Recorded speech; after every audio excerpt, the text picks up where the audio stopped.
Hello, everybody. Hello. I used to be able to do a pretty good Richard Nixon. Hello. Yeah, so you could tell I'm the only one here. Ryan 840, it's just you and me right now. I'm the only one. It's just me. Pretty cool, huh? Yeah, that's the situation, which is fine. It's going to be a good show. It's just different. I can handle it. I'm a big boy. I woke up with my big boy pants on today. And there's Ernesto. Ernesto. Yeah, it's just me. Dane Ton will be joining me here in about 15 minutes. And then we'll have Moats on at some point, of course. So for the first segment, it's just going to be me. I think I can handle it. I think I can. Should have been with no pants. Yeah, I know. Wouldn't that be fun? Kid radio. You know, it's funny you call me Kid Radio. There used to be a guy, I think I already mentioned this, but there's a guy in New York doing radio years ago. His name was Kid Kelly. Kind of reminds me of that. Kid Radio. So, yeah, this is what's going on today. Happy Friday. Man, I'm happy it's Friday. It's been a weird week. Not in any bad way. Just, I don't know. Feels like it's been a long week. Anybody else? But we'll get going here. I got so many stories to bring up. So many. You should see my web browser. It's like Ernesto. Never. I was gonna make a joke. I can't make that joke. But you should see my web browser. There's just tons of stories up there. You guys been reading about Caleb Williams? I'm honestly not surprised that this is all coming out about the guy and what he requested on his rookie contract. Not surprised at all. This guy wants everything. So we'll get into that. A lot more stories.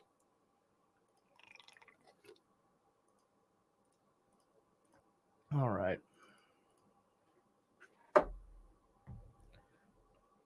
Ooh, Tiger Woods misses the cut at the Open. Not surprised on that. Anybody else?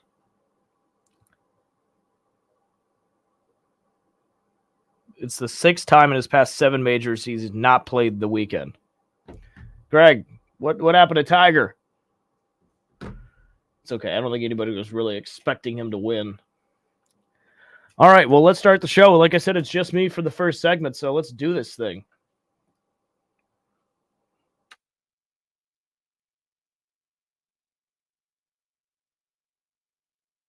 This is the Morning Hookup on KFOR. Thank God it's Friday.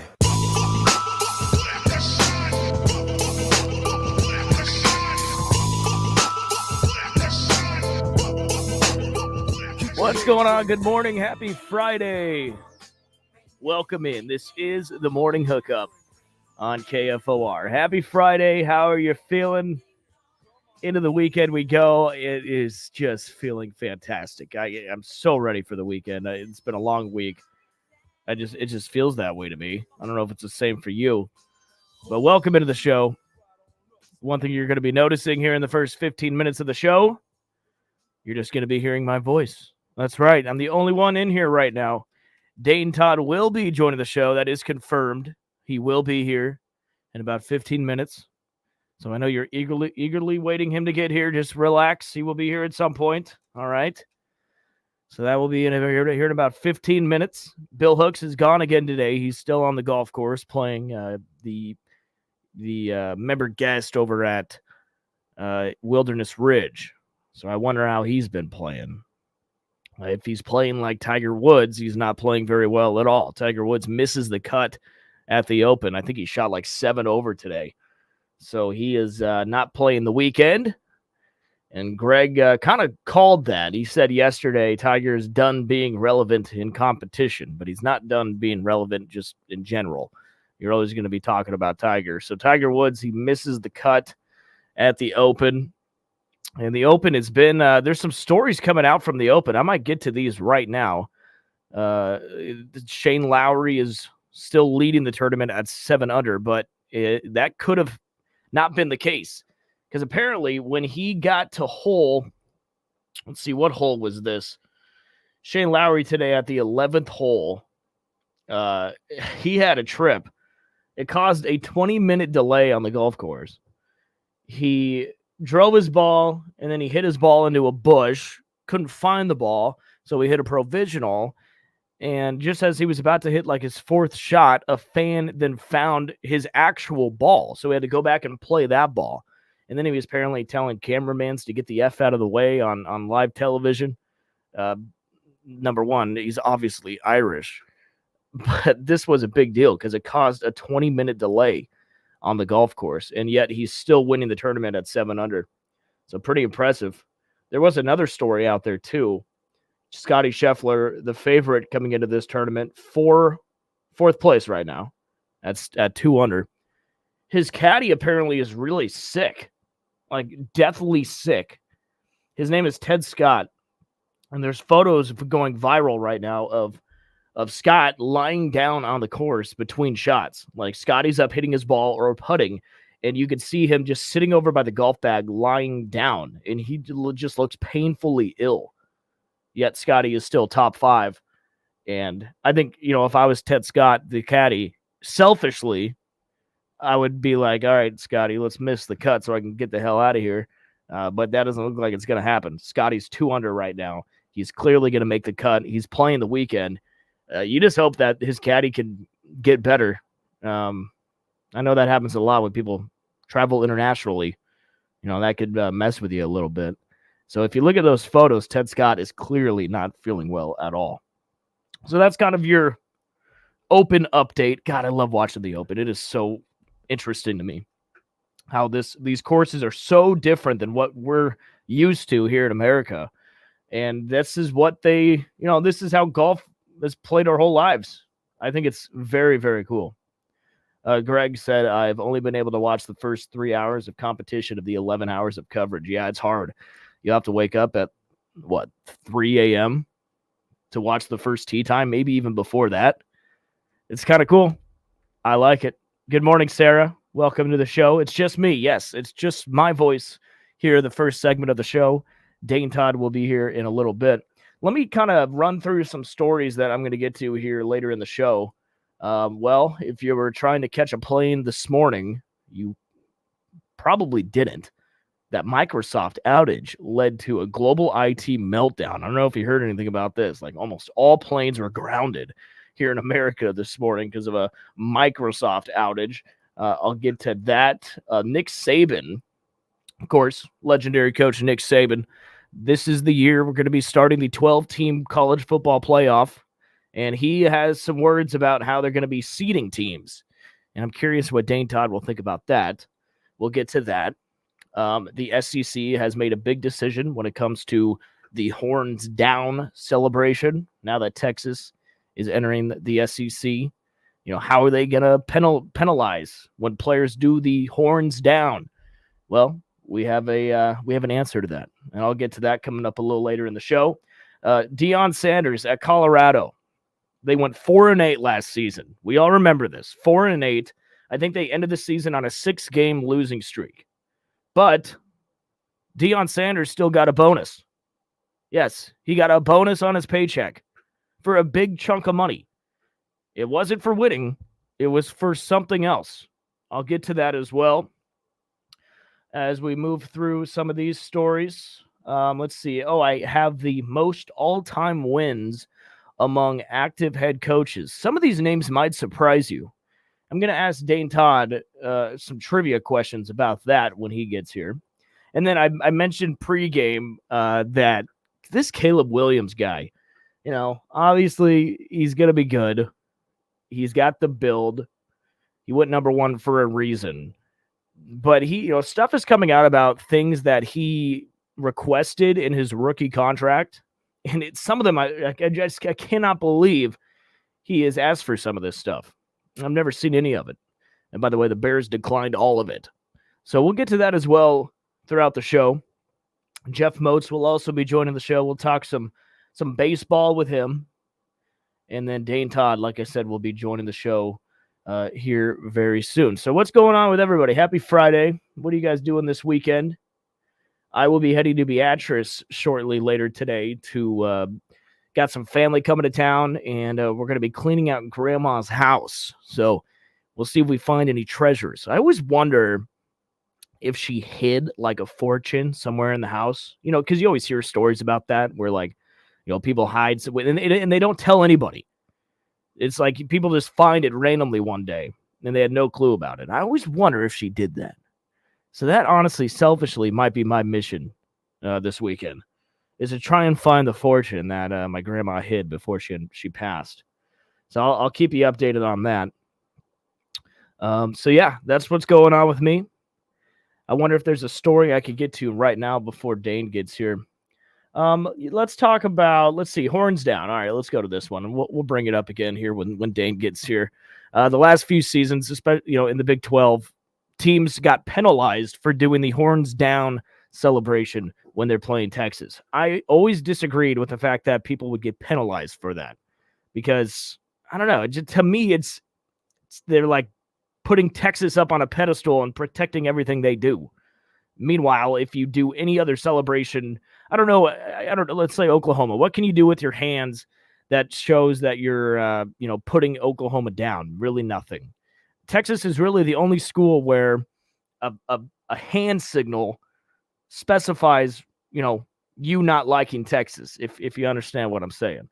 It just didn't seem fair that people were getting penalized for this. And it happened for several seasons. Teams were getting flagged, and it was taunting. That was the penalty. So now that they're out of the Big 12 and they're going to the SEC, it's now the SEC's problem. How are they going to handle this? What rules are they going to come out with? Is horns down still going to be penalized? What do you guys think? Should it still be penalized, or should they leave it alone? Well, we have our answer. Texas arrives for its first appearance at SEC Media Days on Wednesday, but an old Longhorn storyline preceded them a day prior. SEC Coordinator of Officials John McDade, not McDavid, McDade. I've never seen that last name before. He was asked if horns down, the taunting gesture employed by Texas foes, would be a penalty as it often was in the Big 12, where it fell under the definition of unsportsmanlike conduct. Well, we have our answer, and this is what he said. The act itself needs to be offending to the senses. If you took the act out of a football stadium and did it in a shopping mall or a grocery store, would it offend the senses to a majority of the reasonable people in the area? That signal would not. You might have some people that share that signal with you if you did that at a grocery store or a shopping mall, depending where you are. We're going to evaluate it in context. So, everyone is reporting that it is not going to be penalized. Yes, this ESPN article says SEC won't penalize use of horns down gesture. Now, is anybody else thinking what I'm thinking? We're all celebrating that it's not going to be penalized, but I don't see it staying. I don't know. I just feel like Texas has too much power, and I don't know. I think there's a reason the Big 12 was starting to penalize this, and I just don't see the SEC staying firm on that for some reason. Maybe I'm alone on that, but I can't see them. I hope they do, because I think it makes college football better. I think it makes rivalries better. But again, I feel like in the next few years that's not going to stick. See, Sarah says it's dumb. Leave it. Greg says, isn't not liking Texas a given? Yes, it is. And I think that's why I'm like happy with the SEC is that, plus they shouldn't get any special treatment. I mean, and let's remember when we joined the Big Ten and, we were not getting anything special. It should be the same for Texas and Oklahoma going to the SEC, but they do contribute a lot. So I wonder if it's not going to be the same. Good morning, Claire. Ernesto thinks it's a stupid rule. Sarah says, yes, totally agree. It's special treatment. Like I said, but as of right now, they're not penalizing it. That doesn't seem like special treatment, but here in the next few years, Texas might get their way. So That's that story right there. They're not going to be penalizing the horns down in the SEC. We'll see if it sticks. But this is the morning hookup on KFOR. Happy Friday. Bill Hooks is still out today. And Dane Todd will be joining the show here in about 5 minutes. Jeff Moats will be here a little later as well. And let's have a Friday. So far, it's been good. It's just me. I think this is the first time I've ever done a solo show. Maybe once or twice. And honestly, I'm kind of enjoying it. Sarah says, if they were to penalize, yes, exactly. Yeah, we'll see what happens. What would be something that you would penalize other team playing us? Like, what would another team have to do to, put us down with their hands? Like throw the bones, or you can't really do it. We don't really have a hand gesture here in Nebraska. You know what I mean? So, hey, let's take a break. Come back. Dane Todd will be here when we come back from break. And there's a lot of stories to get to with Dane. And we'll catch up with him. We're going to be back right after this. You're listening to the Morning Hookup with Bill Hooks and Will Wilson. More coming up.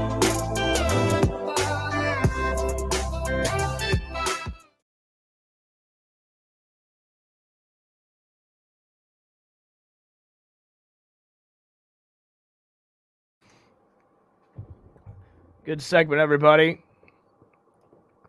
I see Red comment. Yeah, there's Red. It's going to get called a penalty when a player does it right in someone's face, and then they'll start calling it more broadly again. Yeah, that's exactly what I just don't think it's going to stick. I don't think it's going to stick. Texas is going to get their way a lot in this conference. Do they penalize for giving the finger? I don't know.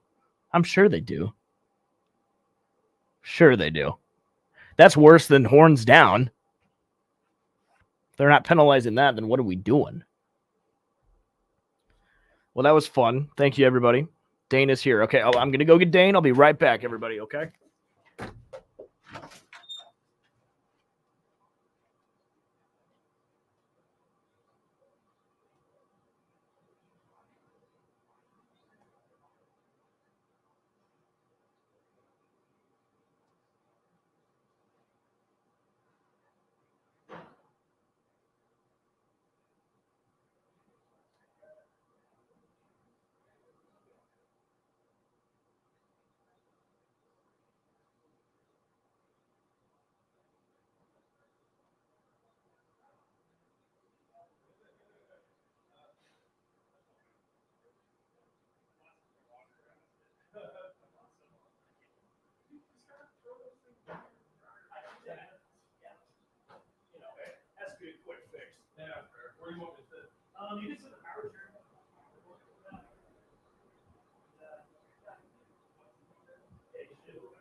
Aha! The doc is here, everybody. Greg said, remember, everything in Texas is big, especially the ego and Karenhood of Texas fans. Yeah. That's for sure. Ryan, we don't like Bill, but Will can do this all by himself. Oh, boy. I don't want to comment on that. Might hurt Bill's feelings. So we'll talk to Dane. Jeff Moats will be in a little later. And we'll get going.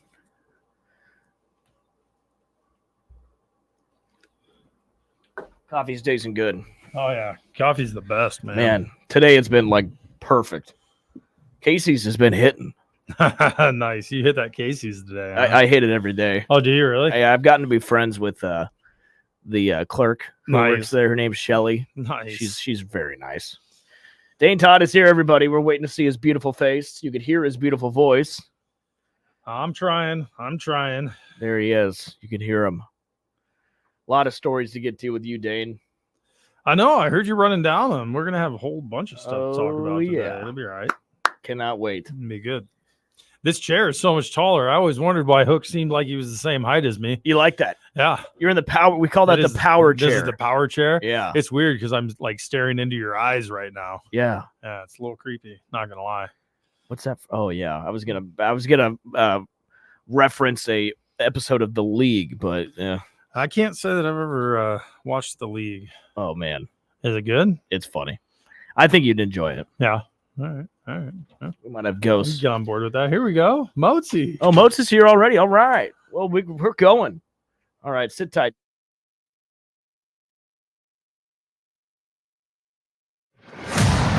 He was the Nebraska Gatorade Player of the Year and the top-rated fullback in the 2006 NCAA football video game.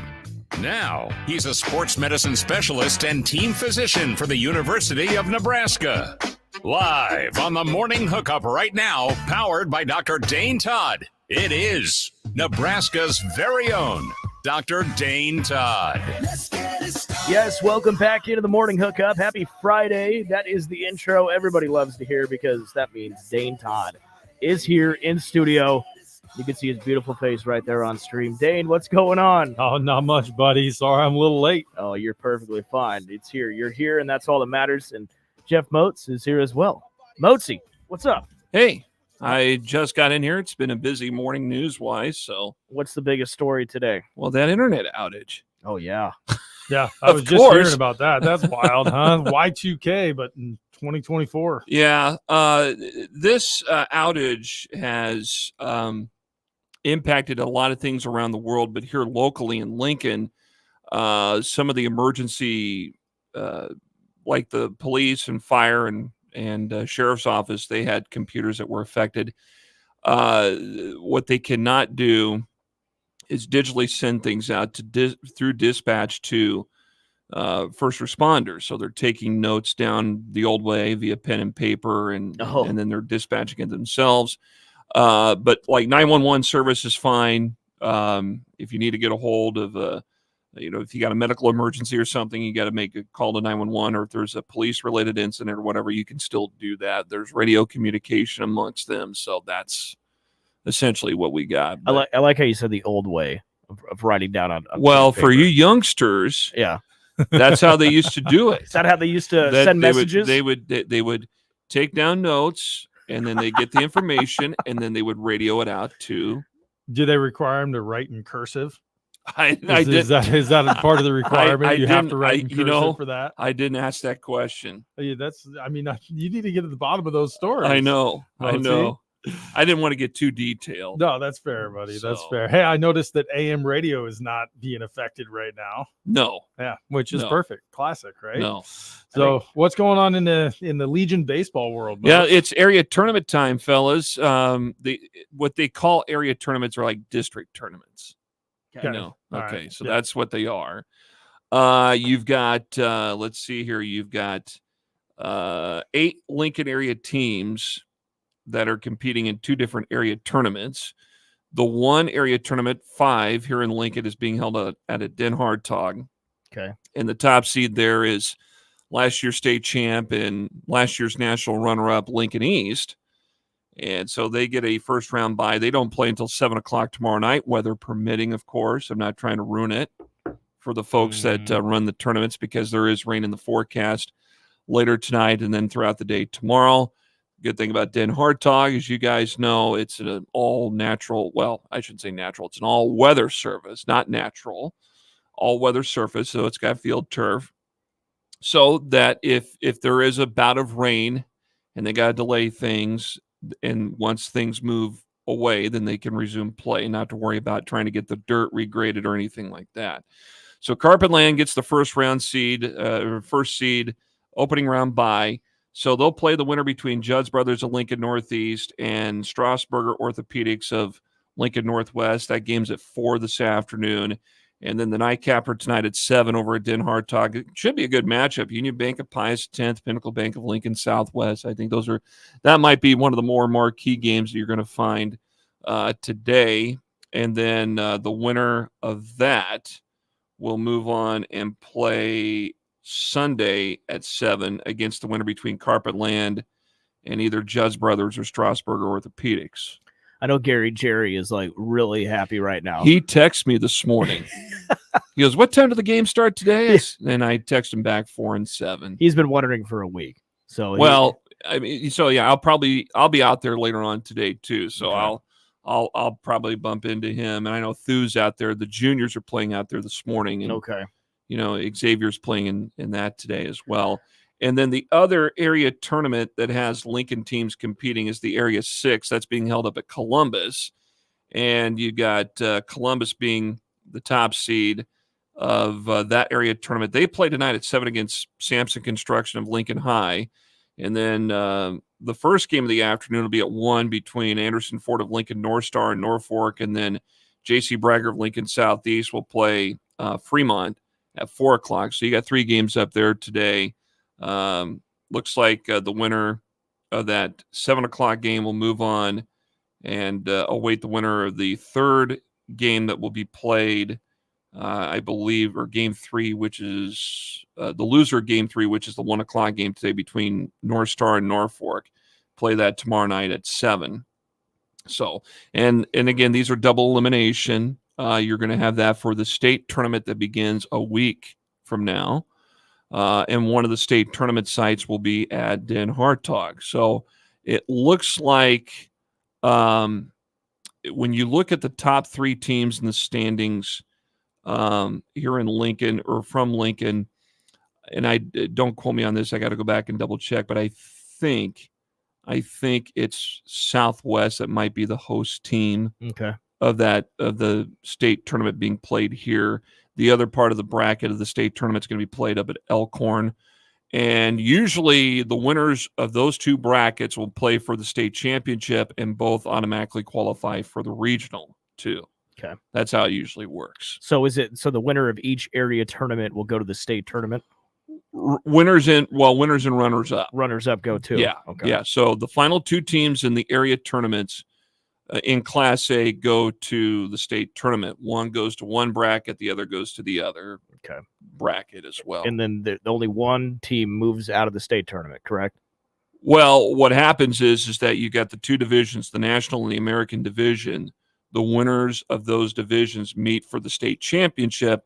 Both already automatically qualify for the regional. Oh, very good. And then I based upon who wins the state championship goes to one part of the bracket of the regional, and the other one goes the other part too. Gotcha. So what's the timeline then? So it's area tournaments this weekend, states next weekend, and then the regionals would follow the following week. So it's just basically 3 weekends bang, of baseball yeah. left, and then lo and behold, school will be starting the next day. Yeah, and if you remember a year ago, fellas, when Lincoln East made that run to the national championship game and got beat 1-0.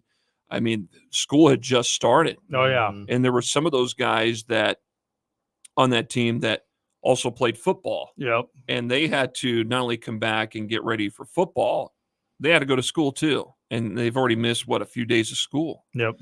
So I think that just comes with the territory. But, the way the format is set up anymore, it's set up the old way where it was meant to get played in August, and then school would not start until late August or early September. Right, but now school starts on August 11th, right? Is or that something like that. It's mid-August. It's really early this year. When is that? I got the actual date here. I want to say like Yeah, I was wrong. It's the 12th? Yeah, August 12th. Yeah, okay. Yeah, for this year. It's like ridiculously early this year. I know. Oh, well, maybe they get out in mid-March. I don't think so. I don't think so. But all right, so when you went to Southeast, were you guys still getting out in early June? Yeah. My senior year, I think graduation was like June 4th, but we didn't start school until the kind of the end of August, like the week before Labor Day. Yeah. Is when we started, but back then we didn't have air conditioning, and so first week we were early out. They'd let us out because you early. had the heat schedule, and then I think toward the end of the school year they did a heat schedule too. But anymore, with all the facilities in town having air conditioning, I mean they still do the heat schedule. I think the first week of school, but toward the end of the school year when it gets hot again, I don't think they do that. We got AC going. Why bother? But I used to pray for a class out in a portable. You probably never had portable. Actually, my 5th grade year at Morley, I went to Morley Elementary. They shipped us out to Abbott because they were doing renovations on our school. And my class was in a portable. Yep. Yeah. It was so bad because there was 2 bathrooms, right? A man and a girl's.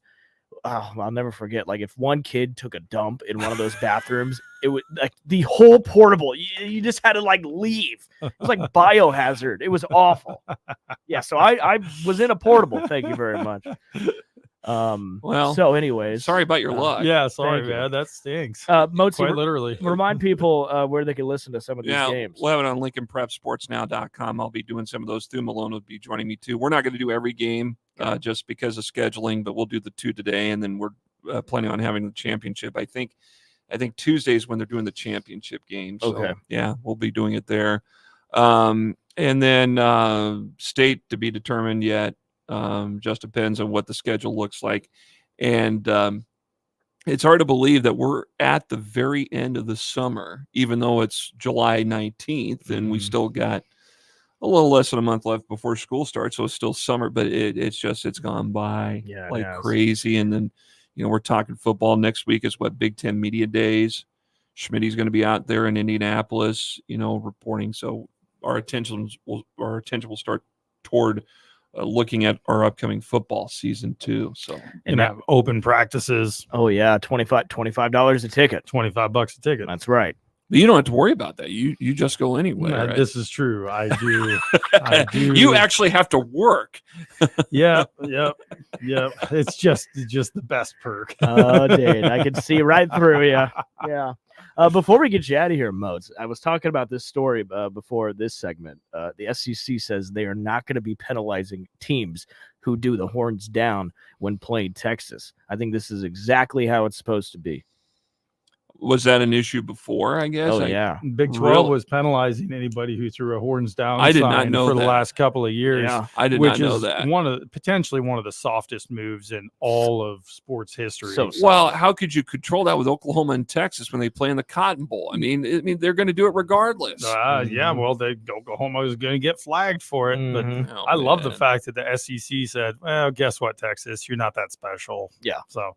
Yeah, I mean, they're going to call it if it's directly taunting, like in a player's face, right? They're going to call that, right? Because that's like any other taunting.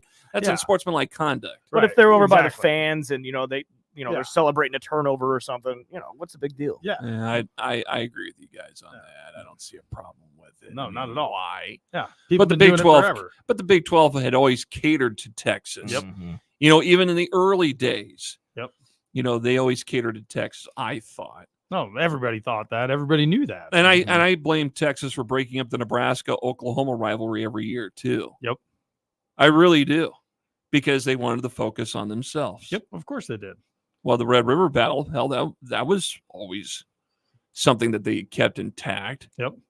Maybe if they just go win, people won't be able to throw it. Yeah. How about wouldn't that be something if the SEC pulled a maneuver like what the Big 12 did with Nebraska and Oklahoma and break up that rivalry game with Texas and OU every year? Oh, that'd be perfect. But, that's one game I like to watch. I know, but that's the thing, though, right? Like, I would only like it just because it would host Texas. Right. That's the only reason to like that. Right. Not any other reason. I love the rivalry games. Michigan, Ohio State. Yeah. You got to have that. Colorado, Nebraska should keep going. Was there a name for... Because Texas, Nebraska was always, you could say it was a rivalry, you could say, right? Sure. There wasn't a name for that game. No, just hate. Just hate. Yeah, just pure unadulterated hate. You were there. I was there. You were in the middle of all that. I played Texas, I think, 3 times in my career. 3 times. And unfortunately, we never won. And you still hate burnt orange. Oh, all day. All day. Hey, Willie's got it on right now. I know. Hey, I will say ESPN put out an article yesterday, the top college football stadiums, and Nebraska came in at 16th. And I'm still scrolling to find Texas. So who was number 1? I'm just curious. Any guesses? SEC, I'll give you a hint. Georgia. Not Georgia. No. Tennessee? Not Tennessee. It was LSU. LSU. Oh, that's fair. Yeah. Is Clemson on there? Clemson's got to be pretty high. Yes, Clemson is at, by the way, Tennessee's at 10. Clemson's at 11. Huh. Let me guess. South Bend. I don't see that. You'd almost have Penn State? Penn State's 5. 5. Oh, you're right, Modes. Notre Dame is 4th. Big House? The Big House is 3rd. The Rose Bowl's 2nd, which I don't know. The Rose Bowl? Yeah. Is that even really like a... They give UCLA credit. Oh, UCLA. But, it's not the best environment when they play there. No, that's right. Is Colorado on that list? Colorado. Boy, I mean, environment-wise, because they've been so bad for a long time now, but it's a cool stadium. I've been by it several times. I've never set foot It's in cool it. because from right there on the field, you can see the mountains. Yeah. It's a cool stadium. Texas came in at 25. I'll give them that. 25. They barely made the list. Yeah, what about Norman? Norman is at 24. Really? Nice. Yes. Sympathy vote for Texas right there. Mm-hmm. And Colorado misses the list. So yeah. Somehow Appalachian State makes the list.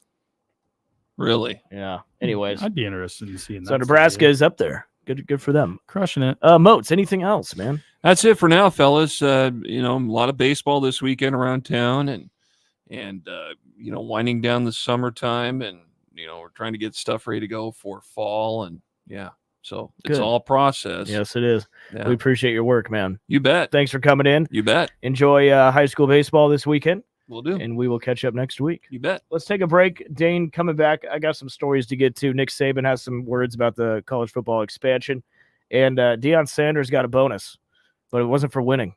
I'll tell you what it was for when we come back. You're listening to the Morning Hookup with Bill Hooks and Will Wilson. More coming up.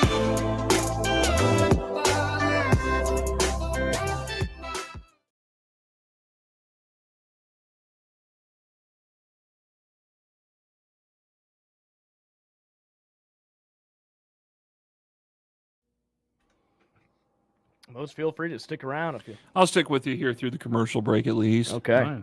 You got a bonus for national publicity? Yeah. Man, I wish I could get that kind of bonus. But not even not just any bonus. $250,000. Yeah. Like there's coaches making that for making a bowl game, or getting 7-8 wins. Well, I mean, probably shouldn't be getting. So is it safe to say Colorado is throwing around money? Yeah. I think so. I mean, apparently it says the university gained $343 million in earned media value during his first season, which makes sense because remember when they hired Deion, they said they didn't have the money to pay him. Like they had to do different things to make money to pay him the contract. Yeah. Now they didn't get that money, right? That's not like money they have in their pocket to spend, but that's basically what they calculated out as free air quotes, like media attention and revenue, right? It's like, yes, they went viral for the first 4 weeks when Colorado looked good and when they played nobody, and then they went south. Stayed slightly a less virulent version of viral for the rest of the year as they plummeted back down. I think they ended with a 6-game losing streak. But I don't fault Colorado either because they got a guy like Deion who had picked up some steam at the lower Division I level, and look what he did. And he's a guy that can bring in, try to get their program back into the forefront. Colorado has been a doormat in college football for what now, well over a decade or more.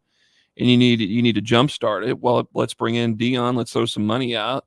Colorado's pretty scenic, right? You're not too far from Denver. It's beautiful. It's beautiful country, no question. Mm-hmm. I mean, I think it was a great hire for him. Well, but yeah. I also think that you put this money in at the same time. You both have to be on the same page. We got to have results, right? Mm-hmm. That's going to be the issue. Well, he got the first result though that they wanted, and that was recognition. Right. Yeah. And so, I mean, that makes perfect sense. I mean, heck, when we were talking about finding a replacement for Frost, he came up about coming here, and I said, well, it would be entertaining if nothing else. It would have created clicks, right? Generated interest immediately. Would it have worked out long term? I guess time will tell for Colorado, but there's some moderately sketchy things that. Oh yeah, there are some red flags. Yes, as you look at it, there's a lot of chaos. It always seems like. Yeah, it seems like there's always a lot of chaos right now. And it seems like he's relying on three pieces. The quarterback, the receiver, Travis Hunter, and I can't remember if his other son is still on the defense. He is. Yeah. It just seems like there's not a lot there. And once they leave, I mean, I don't see this working out. Yeah. It seems like there are as many negative stories that come out of there as positive ones. Yeah. Which is probably not ideal. No. All right, fellas. I got to bow out. Good to talk to you. Good to see you. Thank you. Your weekend. Have a good weekend, Modes. Yep.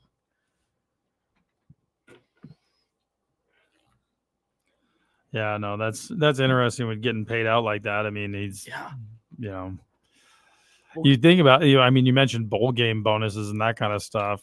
That's 250 is a big bonus. Sit tight for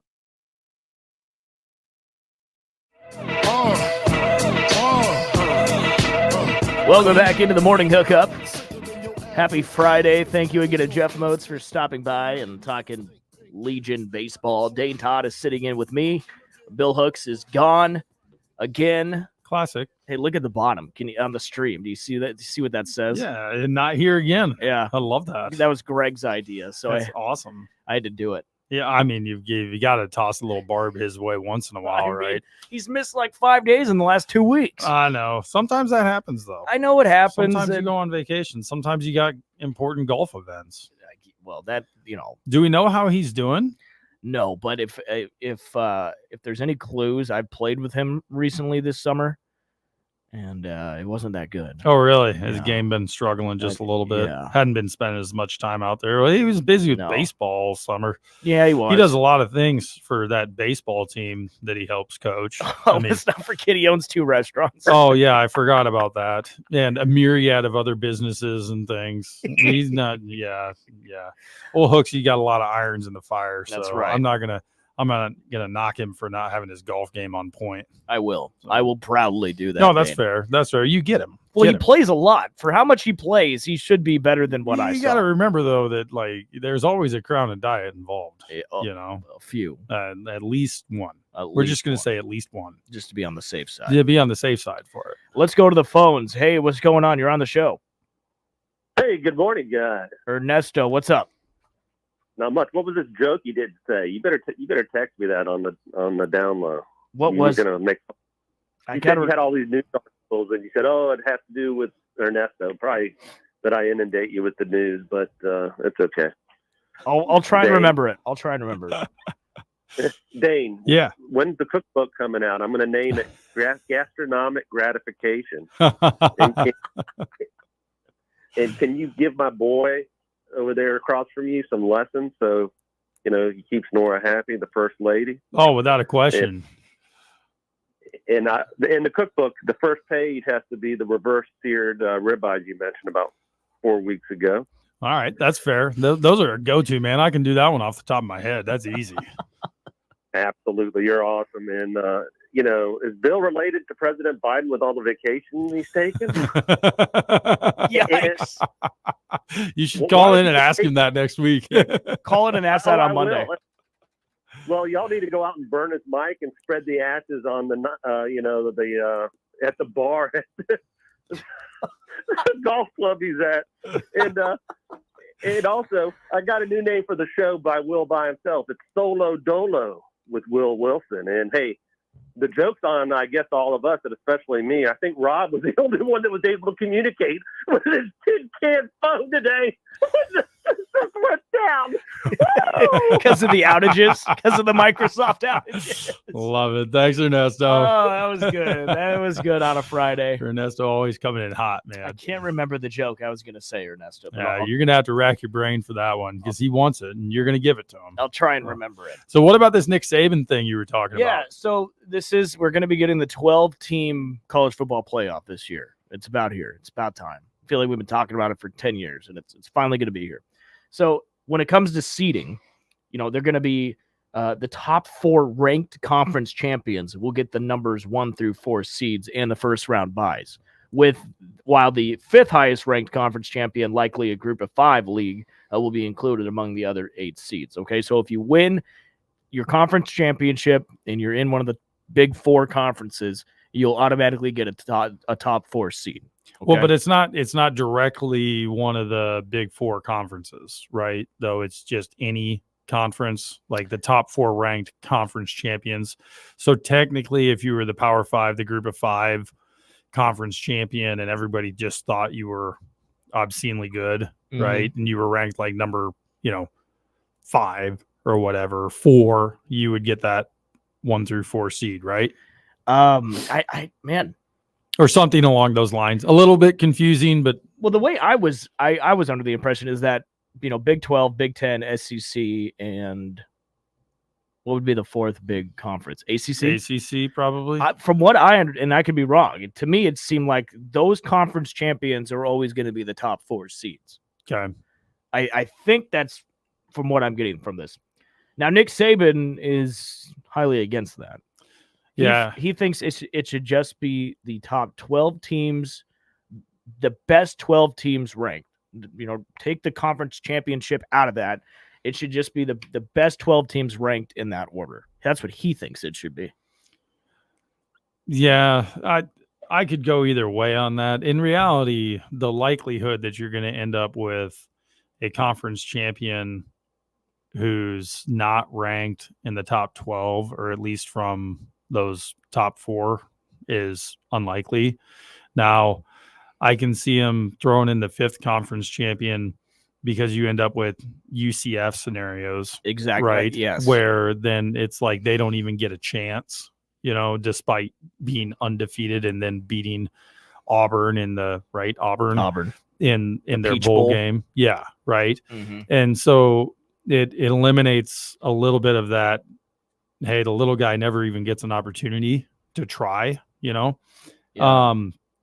The question for me then becomes, though, on picking the top 12 teams, on doing that, are you going to go with the, ESPN poll analysis? Are you going to have the college football playoff committee analysis on it? What are you going to do? Who is there? Is it TV execs making it, the committee, coaches? Right. Exactly. If it were up to me on that and picking the top 12, I would bust out the old school BCS computer. Oh, that's what I would do. I would eliminate all the the eyeball test people in the room, right? Yeah.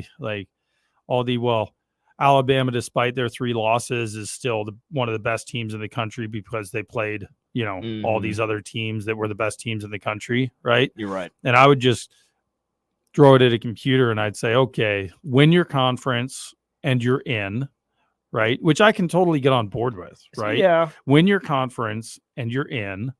And then after that, we'll figure out where to fill it out. But nobody gets a say in it except for whatever the computer algorithm is. Yeah. Plus, the 2 teams playing the Big 10 championship, those 2 teams alone could be better than the 2 playing in the ACC.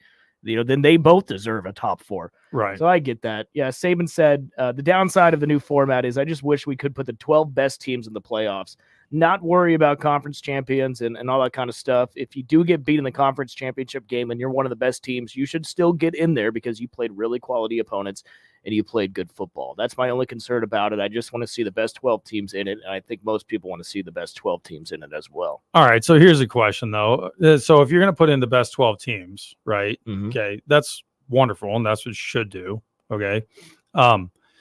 If a team loses their conference championship, right, but they're ranked number 16, they're not in. Right?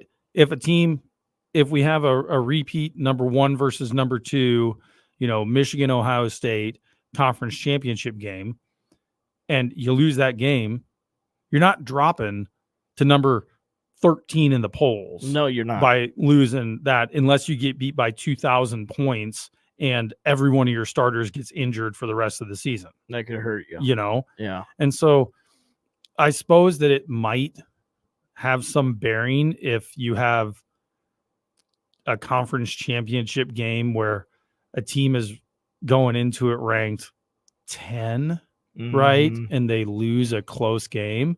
But in reality, if you have a team go in there and they're ranked 10th and they lose a close game, nobody's going to want to have them in the playoff because they've already proven that, one, nobody thinks they're a top 3 team. Yeah. And 2, they literally just lost. Mm-hmm. Like, I think it's complaining about something that doesn't exist. I agree. Like a scenario that doesn't matter, because that was the whole point of expanding it to 12. Mm-hmm. Sure, the 13th team, the last team out, is always going to be upset that they didn't get an opportunity. Right. But nobody's sitting around wringing their hands thinking that the 16th ranked team in the country had any chance at winning the actual national championship. Yeah. I like what you said. This is all hypothetical. Like, we have yet to even see what this looks like. Yeah. Let's fight about it when it happens. Right. And there will be tons of fights about it when it happens, and people are going to be upset about where they got seated and who they got. And then you're going to hear all the, well, they got seated that so that they play against so-and-so because it's bigger for TV ratings. Right. And you know what? Great. That's awesome. Okay. Go ahead and get those TV ratings in. But now, honestly, if anything, it eliminates the whole 1 through 4 deal, right? Where you just pick out the conference champions and whoever is highest ranked amongst them at the end, like 1, 2, 3, 4. There you go. Because those are the rankings that people actually are going to care about, because those are the people you get to buy. By the way, this is going to be awesome. I'm playing the new college football video game, and it has the 12-team playoff in it, and it seems electric. Now, here's the question on the video game. Have you tried to cheat on a test yet? I have. Did you get caught? Yes, I got caught. But I have yet to accept a party invitation. Oh, yeah. Female classmates will text you and say, "Hey, there's a party tonight, but I know you have your night class. You want to go?" And it says, go to class or go to the party. You'd be proud. I've always said go to the class. Yeah. See, it's all about keeping your head down and grinding. Right. I want to get to this story, and then we'll take a break and come back and catch up with you and what's going on in Nebraska orthopedic. Saban obviously retired. So what are you thinking about most all-time wins among active head coaches in college football? Who's number 1? Oh, who's number 1? Active coaches? Kirk Ferentz. So he's number 2. Oh. At 196. This person almost has 100 more wins than him. No way. Is it a Division I coach? It is a Division I coach. You played against this coach in the Big 12. Mac Brown.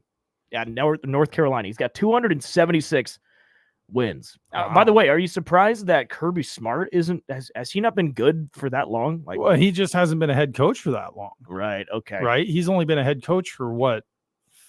5 really that short years, because he's not in this top 10 right here. Yeah, I guess I don't know. I guess I can't think how long he's been at Georgia now, but it hasn't been that long. Okay. And I don't know what his coaching resume was. Fair enough. As a head coach prior to that, but I just don't think he's been around long enough to generate that many wins. I mean, you think about 200 plus wins, you've got to have 20 10-win seasons to get to that point, right? And if some guy's in his mid 40s or early 50s, it's hard to have been a head coach for that long unless you're Zach Taylor. Right. So there's 3 Big Ten coaches in the top 10. You already got one with Kirk Ferentz. Can you name the other 2 in the Big Ten coaches? And by the way, let's not count the new schools coming in, just the old Big Ten, we'll say. Oh Lordy. I barely even know who most of them are anymore. I don't know. I couldn't name any of them. James Franklin. Oh, sure. That makes sense. He's 10th with 112. Okay. Now, this name might surprise you. It surprised me. Brett Bielema is number 9. Oh, well, he had all those years with Wisconsin. Yeah. When they in won, Arkansas, too, right? In Arkansas. Yeah. Yeah, where they won a fair number of games, right? Yeah. And so that's actually not too surprising. Again, because he's been around and he's been doing it for a long time. Like, he'll eventually accumulate wins if you manage to remain a head coach, because that means you've won some games. So that makes sense. So, and if Day was a coach for a few more years, he'd probably be up there. If Harbaugh stayed, he would probably be in the top 10 too, maybe. So, yeah, it's an interesting list. Yeah. What's going on with you over at Nebraska Orthopedic and Sports Medicine? Not a whole lot. Just slugging away as usual. Starting to gear up for fall sports season with football and volleyball and all that good jazz that's getting going. Quick cares are up and running.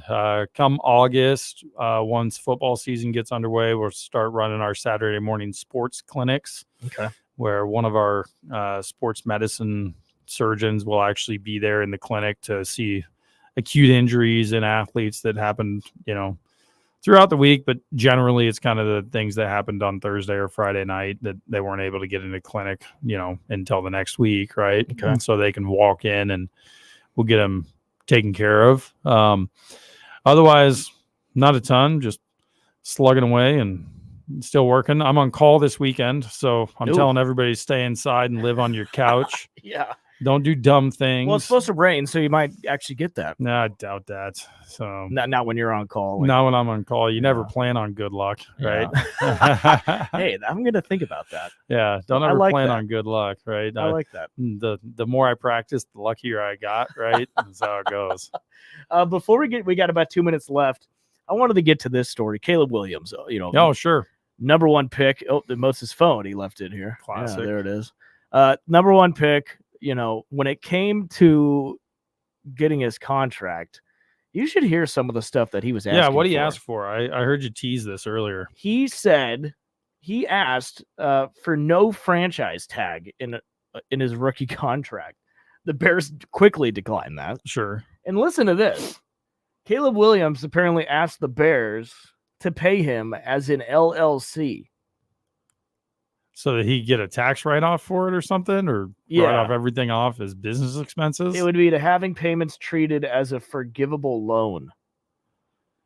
Interesting. And by the way, I'm not surprised about any of this. Even when he was back in college, I just did not trust this guy for how far he could walk. Well, wasn't he making noise back in college? Or there were stories that he was going to demand that whatever team he got drafted by gave him an ownership stake? Yes. And then he was saying stuff like, if this team's going to draft me, I'm coming back to school. And I'm just like, you don't have a leg to stand on. Yeah. You're not even in the NFL yet. Yeah. So I am not surprised by any of this. My buddy Christian sent me a text, and he said, let me read this to you. He says, another contract request Caleb Williams reportedly made involved rights to internal organs from players on the practice squad. If the Bears value me, they'll let me harvest the organs of lower priority players. I know how good I can be with one heart. Imagine 4. Nice. Well played. Which is not true. It's I get it. The guys are, you come out and you're trying to get paid what you think you're worth, right? And try to get as good a contract as you possibly can. Nobody wants to end up in the Ricky Williams, performance-based salary, but my God, that's asking a lot. Dan, thank you so much for coming in today. Yeah, of course, buddy. Thank you. Hopefully next week, Bill will be back, but I wouldn't count on it. Thank you again. Have a good weekend. I hope you don't get called in. No, I appreciate that. And we'll see you guys on Monday. Enjoy your weekend, and we'll see you then. See ya.